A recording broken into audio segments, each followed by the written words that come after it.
make it here. So thank you for being here.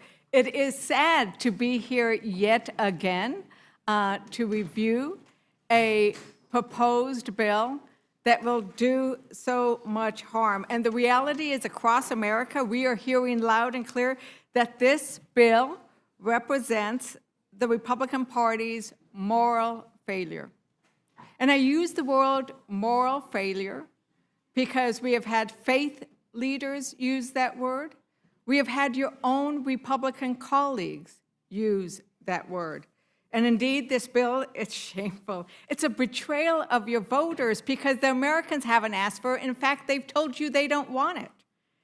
It's hugely unpopular among Republican and independent voters. And it's cruel. It's the biggest tax cut to Americans' health care ever. And it takes this rising inequality gap and turns it into a Grand Canyon of inequality. It takes from the working poor and gives to the ultra-rich. And it saddles, as Representative Roy is pointing out, all of us in this room, and importantly, our grandchildren and our children with debt. And nobody can refute that. And this is strange when we are indeed agreeing with Representative Roy. It happens, as they say, a broken clock is right 2 times a day, and we are agreeing with him. We think the numbers are higher than what he has pointed out, but it is debt and deficit.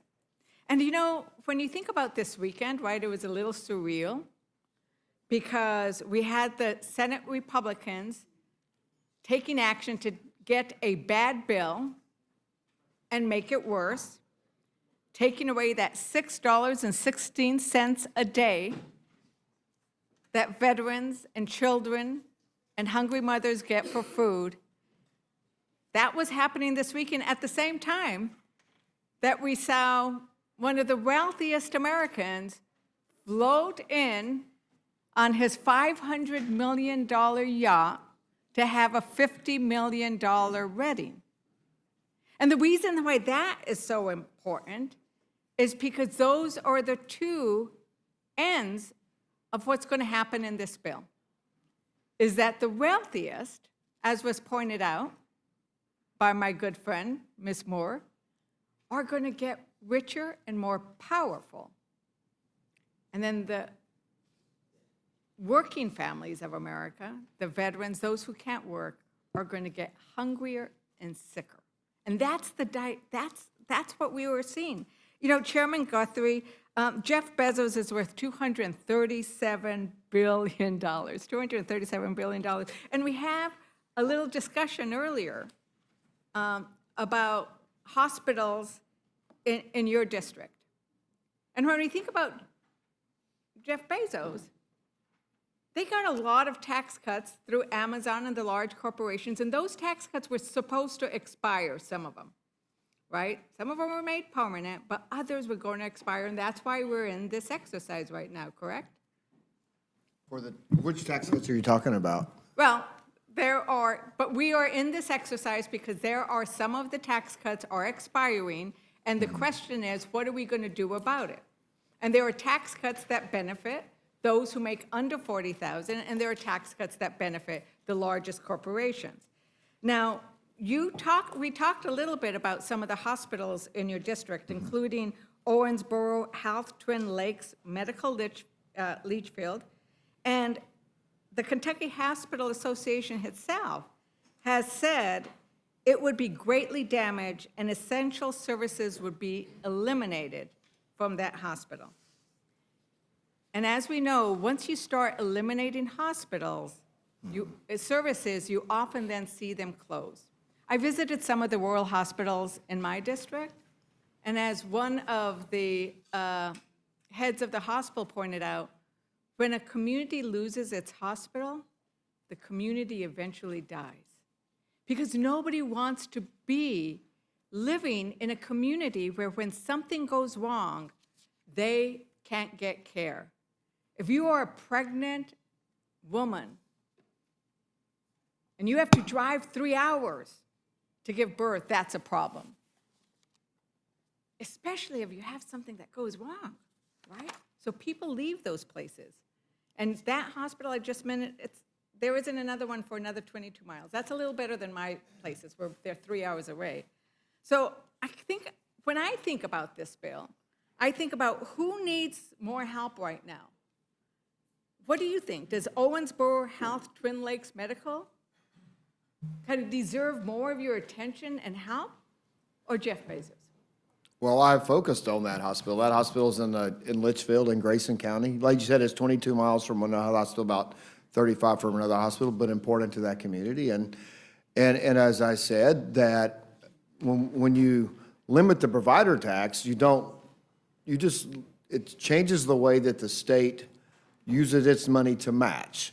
So when you have an open-ended federal pool of money, and states have figured out how to not use any general fund money, or not use general fund money, use money within the healthcare system to match what a lot of people said, President Obama said, President Biden said, is that if we don't get a handle on this open-ended match, then we're going to continue to have budget issues, and we're trying to figure out the right policy to get there. And the 3.5 that's in the Senate bill was in President Obama's 2014 budget. So I think the question is there is in this bill a multitude of policies that taken together. So what the hospital associations are telling us is you add together the provider tax, you add together the cuts to who is eligible, you add together all of the different pieces, and that's what leads to the hospital closures. And I think that that's what's really important. And the question that you're asked to do is where do you stand? Where are your priorities?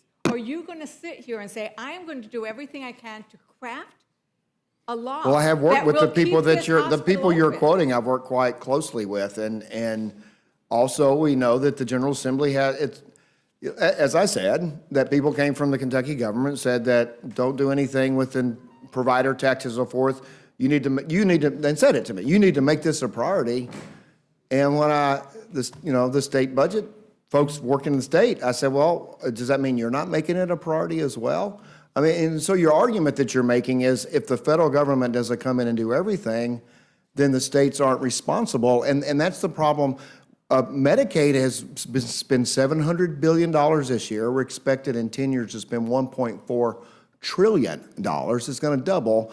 And we're still, under this scenario, going to spend over $1 trillion on Medicaid. So the idea that we're cutting Medicaid backwards is just not accurate. But we are cutting Medicaid. There is no question that we are cutting We're going to spend, we're going to go from $700 billion to $1 trillion. You will be taking a vote that will hurt that hospital. And the Kentucky Hospital Association, we talked to them.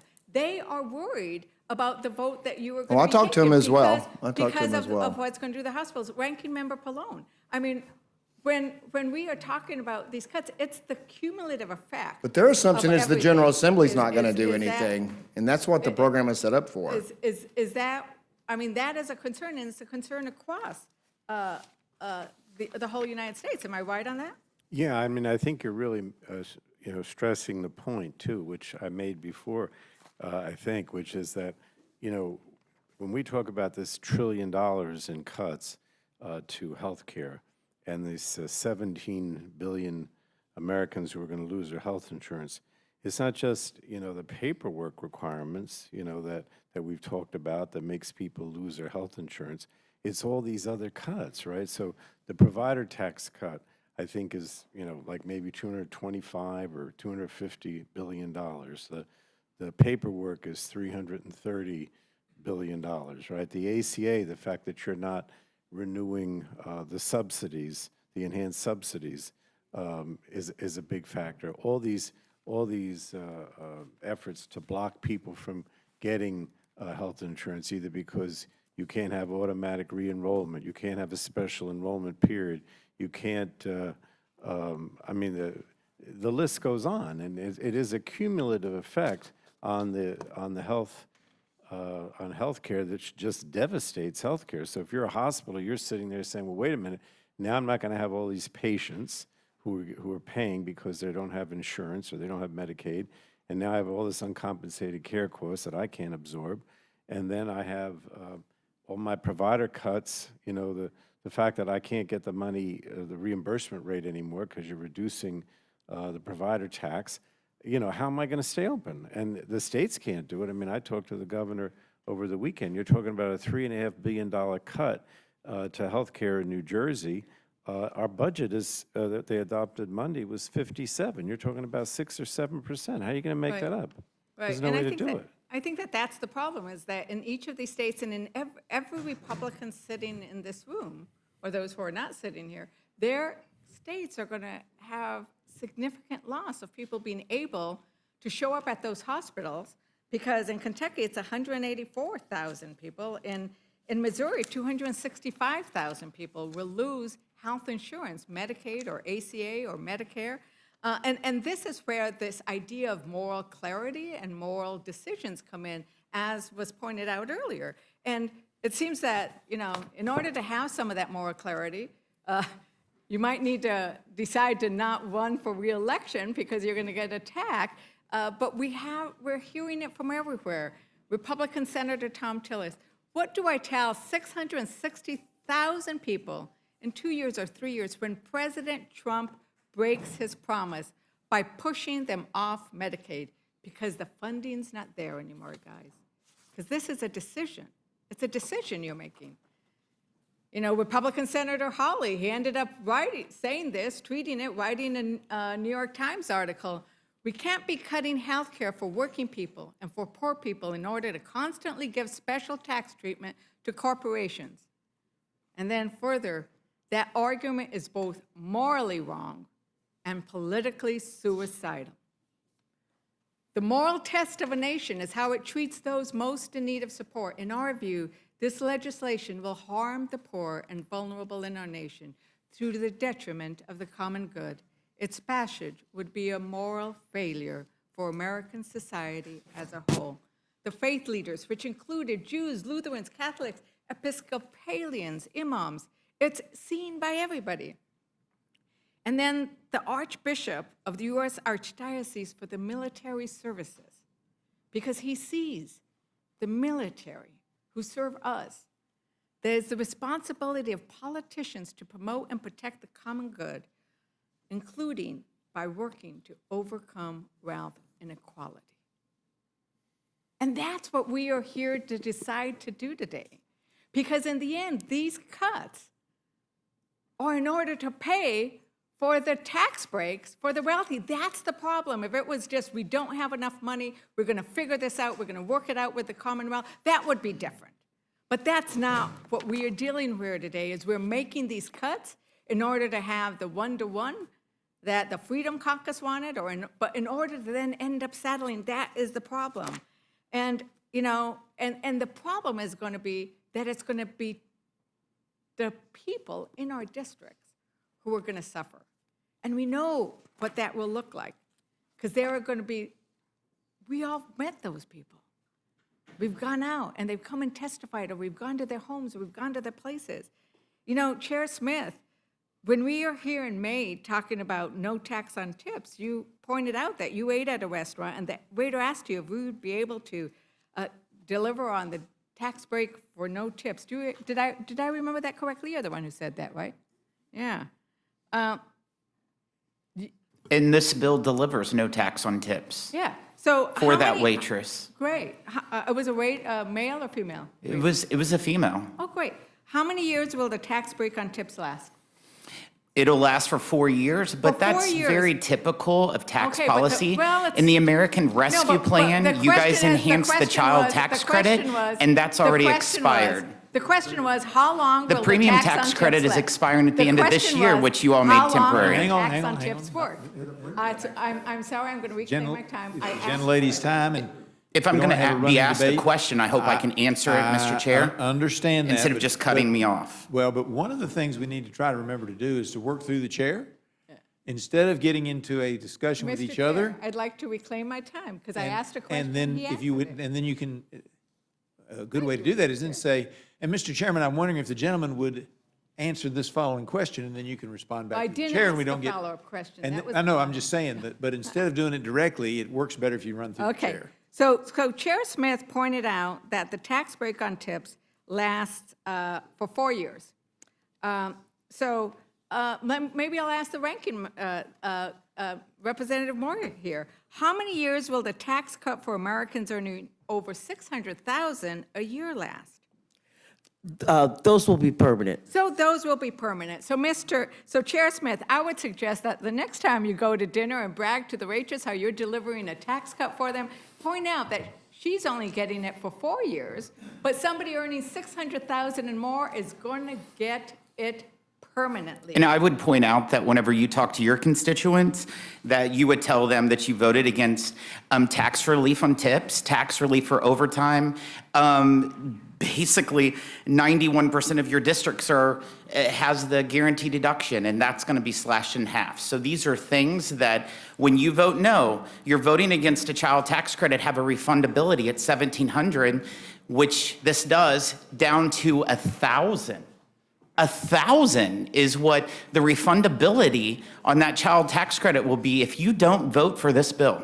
So thank you for pointing that out, Chair Smith, because the issue here that Democrats have is not with the child tax credit.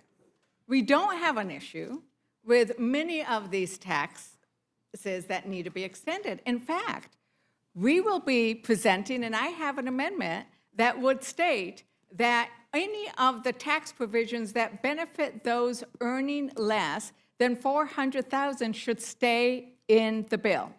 That we take out of the bill all of the provisions where the tax benefits go to the Jeff Bezos and Amazons of the world, and that we only keep that. Would you support that kind of amendment? Would you vote for the bill if that amendment was adopted? If that amendment was adopted, that would be a bill that I think you'll get a lot of Democrats supporting, because it wouldn't be a tax cut for the rich. That is our problem. That is our problem. So that is exactly where we're going. And by the way, when you went out to eat, do you remember how much you paid for that meal? It was actually at a Mexican restaurant in my hometown. I think it was about $32. $32, yeah. Well, you know, the thing is that when you were talking to that waitress, and I hope you gave her a good tip.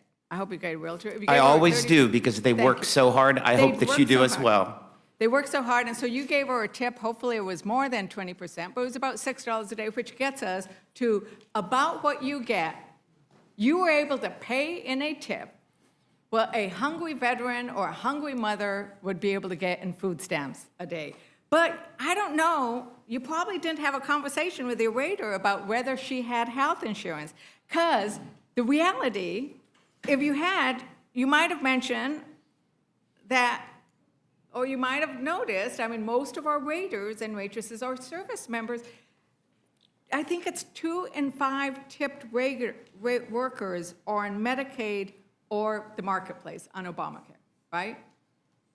So the thing is that while you're giving a temporary 4-year tax break to your waiter, you're going to be taking away their Medicaid coverage or maybe their ACA. Maybe the waiter earned too little money to get Medicaid, so he's getting his health care through the Affordable Care Act. If they're working, they're not going to lose their Medicaid. And that's energy and commerce, but that's the case. I don't know, ranking, can we? Unless think they're Gwen illegal. Moore will- I'm going to ask Gwen Moore if she would like to join the conversation. That's not true. Part of the problem is that they'll hit, there's marginal tax rates. So in my state, for example, you qualify for Medicaid or Badger Care if you're at or below 100% of the poverty level. So you could go to work for minimum wages, that would push you over the 100% of the poverty level. You know, if you made $16,000 a year, you would no longer be eligible for Medicaid. You'd be working yourself into poverty. You're working yourself into poverty, and we have heard over and over again from people who are working not 1 job or 2 jobs, we don't pay enough money, especially for states who have a federal minimum wage and don't have a living wage. But, you know, if that worker wasn't getting Medicaid and they were on the ACA, they're getting perhaps tax credits, the premium tax credits, right? Ranking Member Pallone. And if a waiter is earning around $39,000, right, and is getting Affordable Care Act premium tax credits, they would see their bronze plan premiums rise by over 500% in 16 states. In Nebraska, that waitress's premium would go up from about $190 to $2,200. So that's why when we look at this bill, you can't talk about this bill, thank you for smiling. Isn't it awful the way that happens, Mr. Chair? You can't talk about this bill as just the tax provisions sit in isolation of everything else. And that's why when we talk about this bill, who is losing out? And it's people below that 40% who are earning 40% or less, because they're going to be paying more for their ACA payments. They're going to lose their Medicaid. They might lose their SNAP. It's when you put it all together, and this is what we're talking about, values, right? Because the reality is Republicans are tossing some short-term tax benefits to waiters, and they're giving away diamonds that last forever to the wealthy. So Chairman Thompson, I don't know if you've been out I don't know if you got to go to a wonderful Mexican restaurant, but you might not have. I just wanted to talk about what it would take, like when you went shopping this weekend, or if your wife does the shopping, were you able to have, what did you have? Were you able to go and buy some eggs, buy some steak, maybe some chicken, some avocados? You wanted to make your own tacos?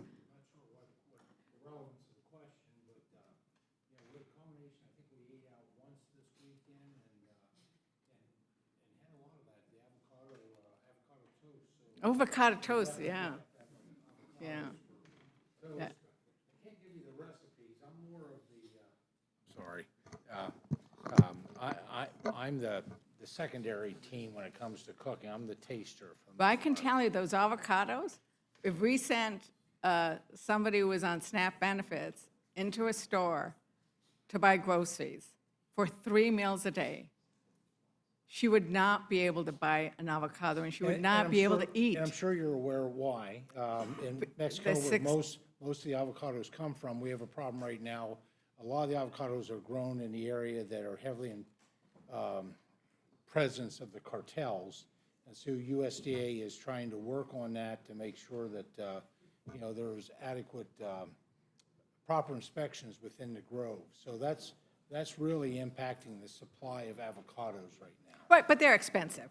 Basically, the They're more point is. expensive than ever that right we're- now that- because of oh, that. So much is Just more giving you the expensive than reasons for ever. it. So much is more expensive than ever. In fact, we now have a tracker that tracks how things are more expensive than ever. People might want to check it out. But that's the problem, is that it's not just avocados.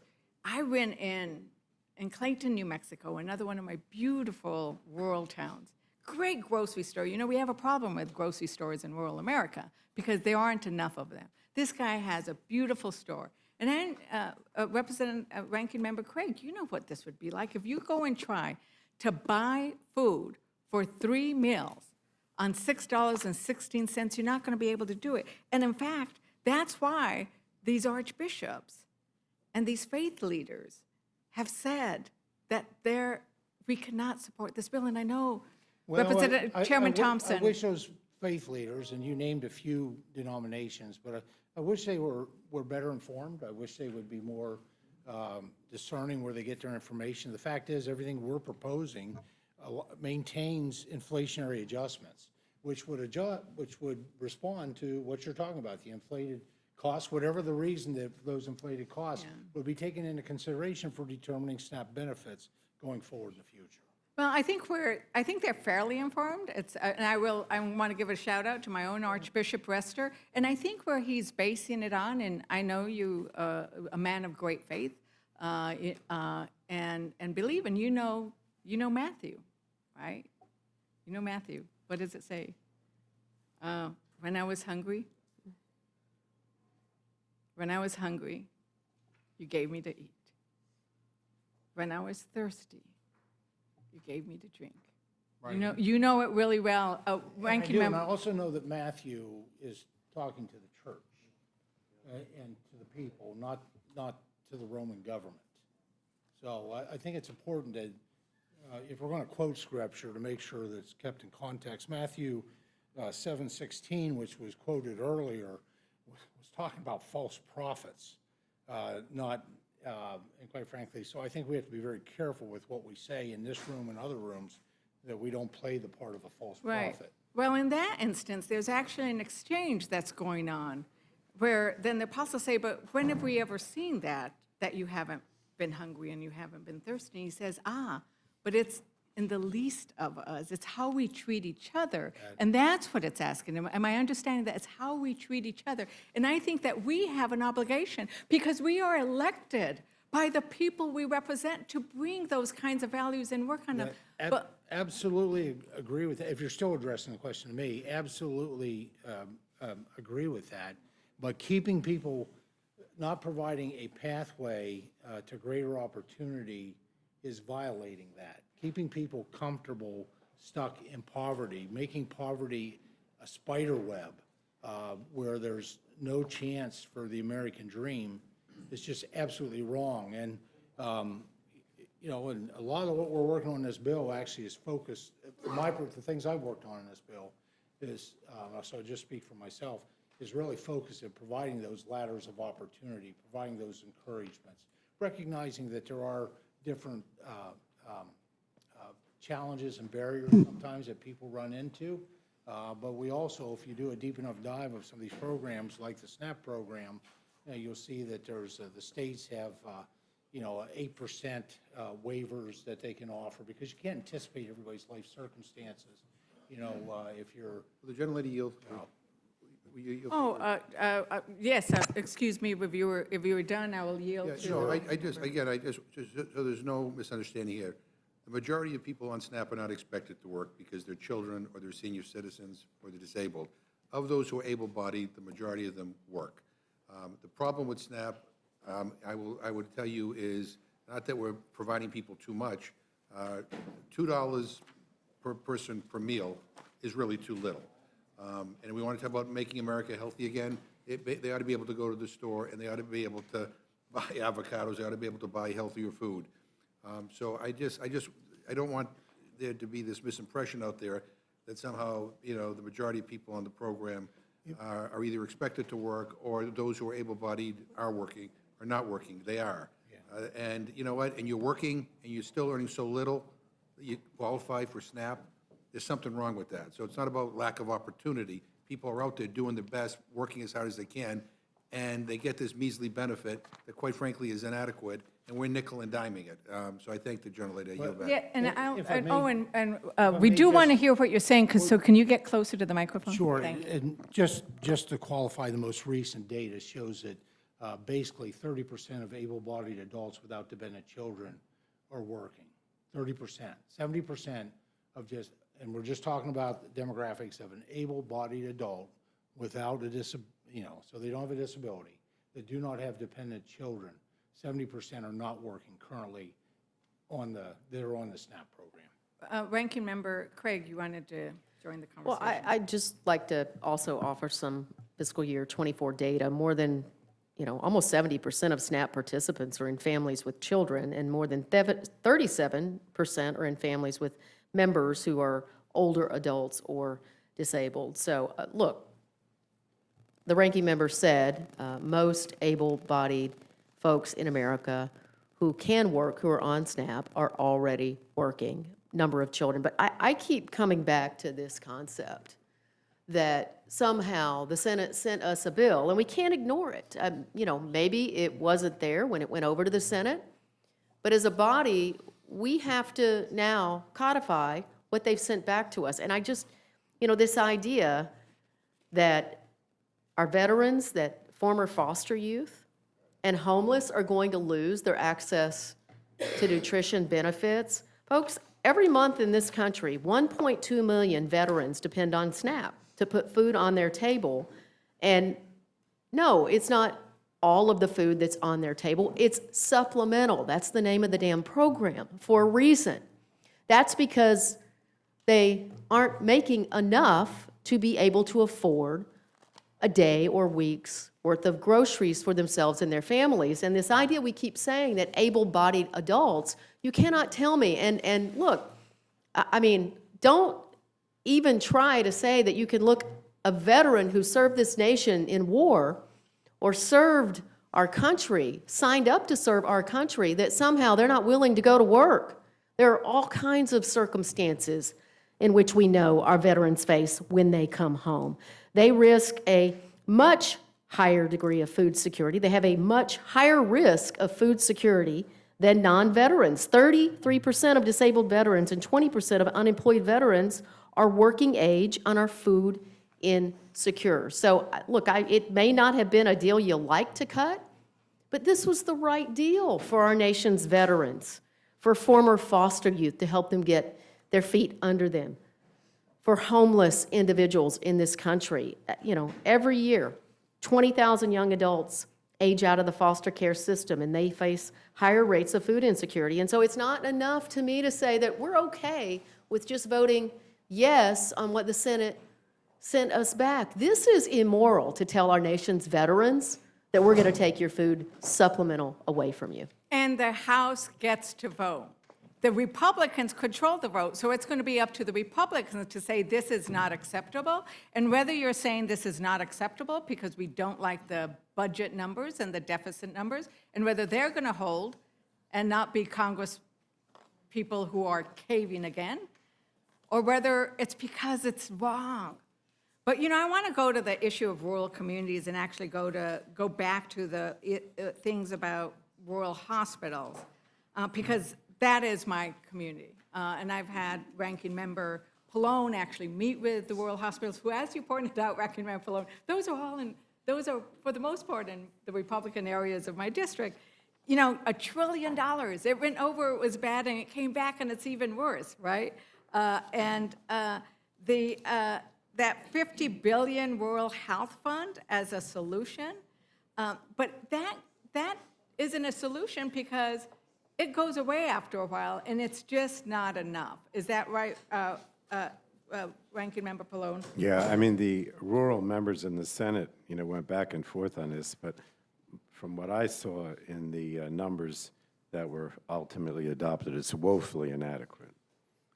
Right. And part of the theme that we see in Medicaid is the same theme about, oh, people aren't working, right? And the reality is that when I've gone to my schools, you know, Trump was trying to close Jobs Corps, where people are trying to get, you know, better trained so they could have better jobs, so they don't have to be on Medicaid, on SNAP, but they need it so they're not starving while they're in school. But we hear this again and again, that they're only kicking off people who don't deserve to be there, right? And when you talk about the job, I mean, you know, that was June 30th, and they're Yeah. done.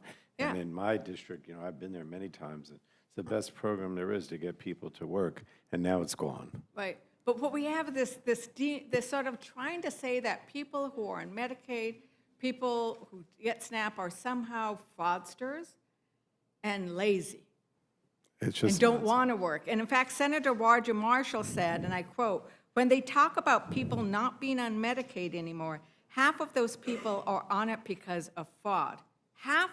Repeat it, half of those people are on it because of fraud or some type of abuse of the system. The other half is because they're unwilling to work 20 hours a week." Chairman Arrington, do you agree with that statement that half the people on Medicaid are basically committing fraud? I'm just looking at the CBO report. It's a letter in response to my requesting and Chairman Guthrie's about who those 7.8 million people that my Democrat colleagues have suggested are being ripped off the safety net. It's an honest, straightforward question to the rhetoric that I think has been quite predatory, really, because I think you're preying on the fears of people that have no reason to be afraid. And in that letter, and by all means, we can have this discussion. But in this letter, CBO says 4.8 million are able-bodied adults between the age of 19 and 64 who have between 19 and 64 who have no dependents and who do not meet the 20 hours of community service, of school, or of a job, which is, by the way, only 10 to 15 hours lower than the bill that Bill Clinton signed in 1996 along with Joe Biden and other Democrats. But this is just Medicaid alone, 4.8 million. This is the nonpartisan, independent CBO that I think my colleagues on the other side of the aisle are fond of sourcing. I'm sourcing it right back to you, and I think it is so disappointing. I think there are some honest disagreements. I think there are really good questions about the debt and spending, and man, it's tough. It's tough for me. But this kind of BS about telling the world, and it's no wonder that people in your district are saying, I'll stop. You asked a question. I told you these are the data points from a letter from the Congressional Budget Office, and this is just for Medicaid. So one of the things- And AEI says 70%. I think that's what the chairman is quoted of saying able-bodied adults, 70% aren't working.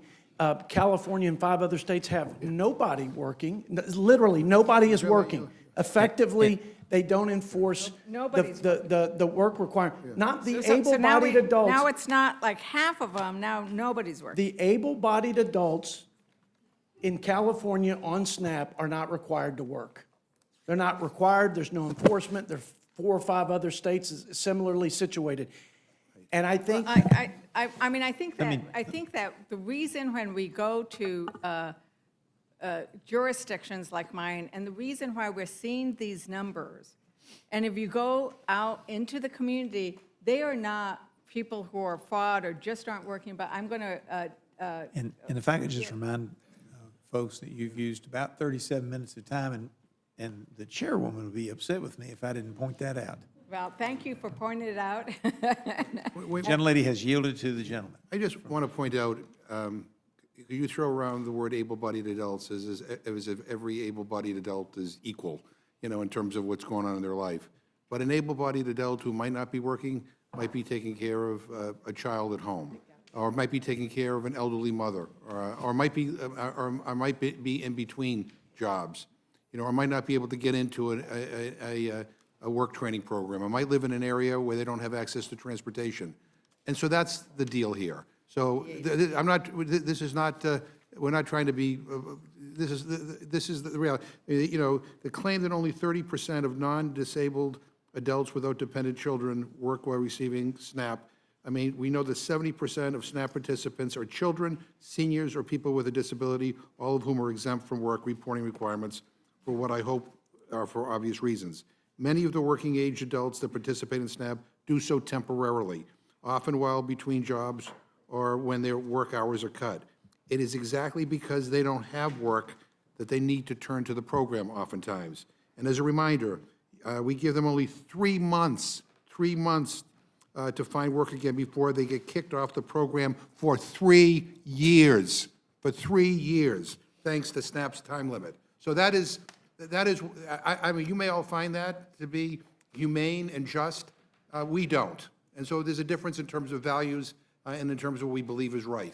I thank the gentlelady. Thank you. And I just also want to point out that, as was discussed earlier, that a lot of the reason why people will fall off of Medicaid is because it becomes very complicated, right?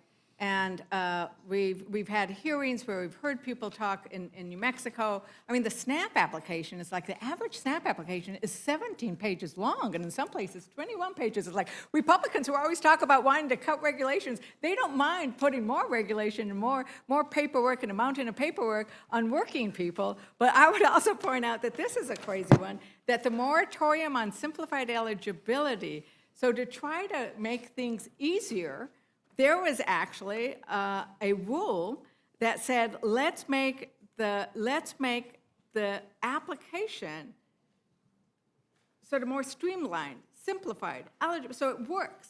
And that actually, they're barring that in the Senate bill. So not only are they trying to sort of make it harder for you to eligible, but they actually are getting rid of the rule to make it easier to apply for these things. Because I'm running out of time, I just wanted to touch quickly on tax credits, and I'll try to be quick.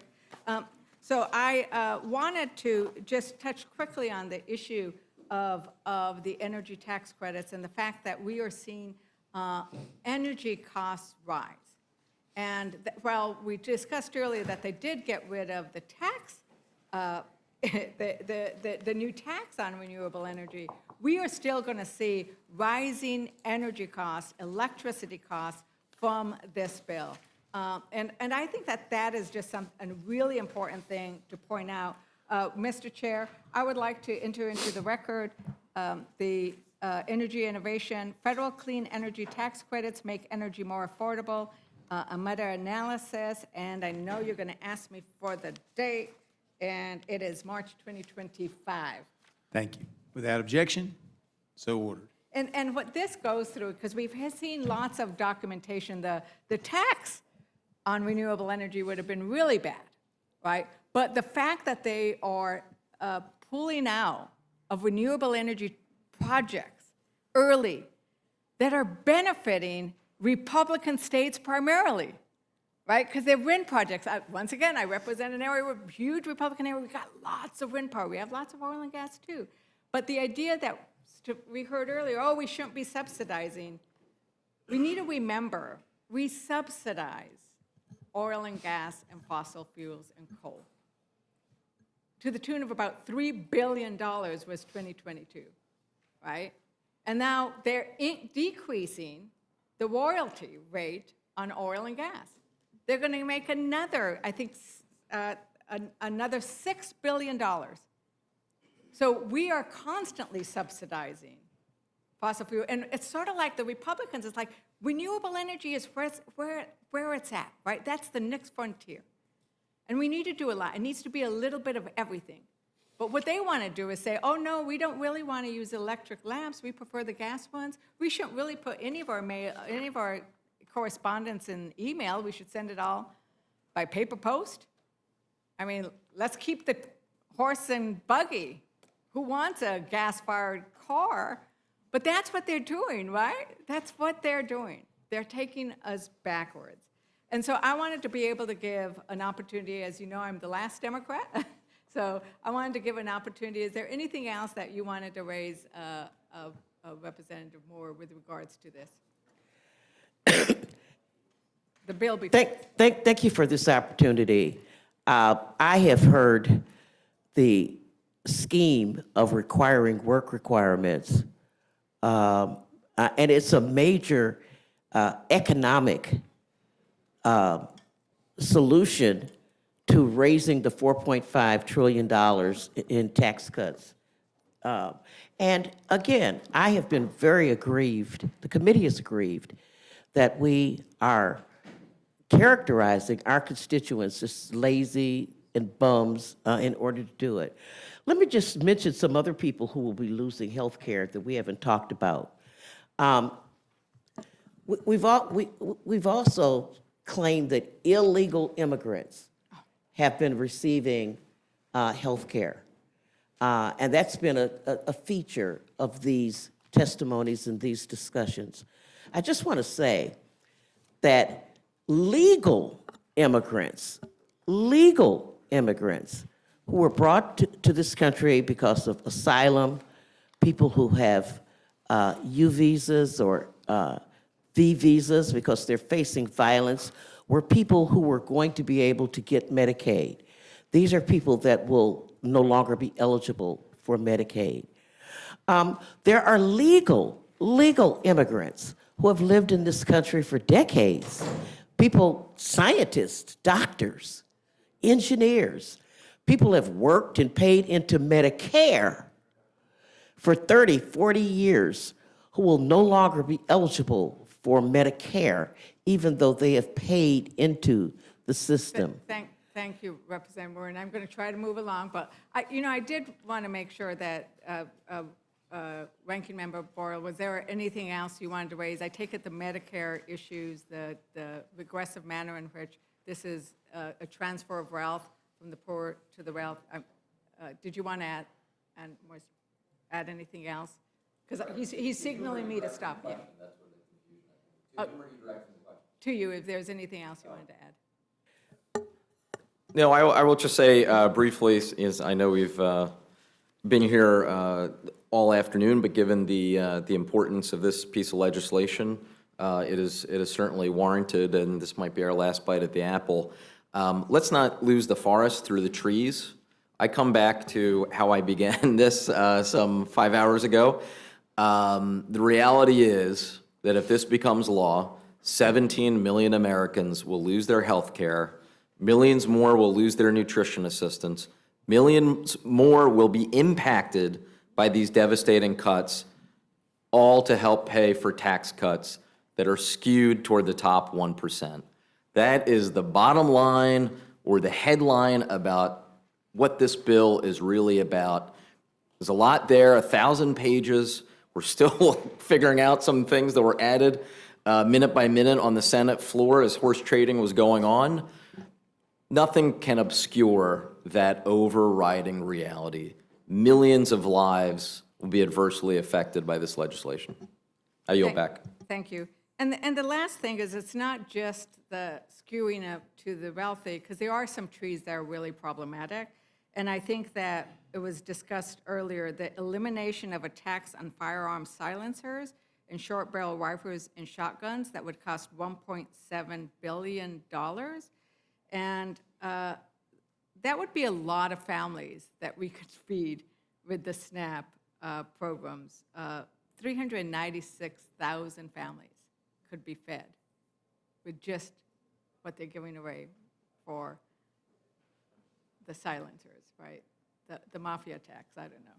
Is there anything else you'd like to add?